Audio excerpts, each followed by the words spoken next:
Hey, this is Coco from Coco Custom. Today I'm going to wrap one side of my exhaust to see how it feels or how it looks.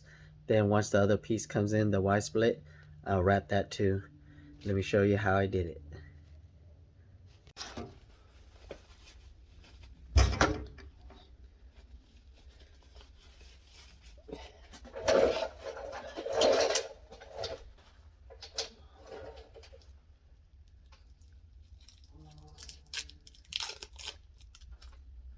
Alright, you get your heat wrap.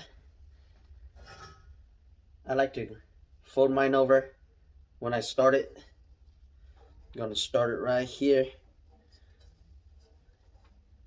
Get it nice and tight.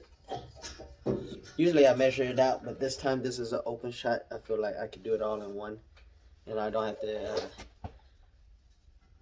measure it out, and it won't be in the way.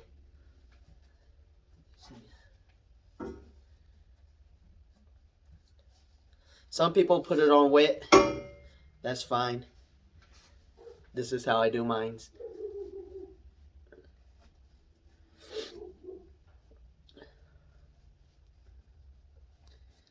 Let's get it a little bit more snug.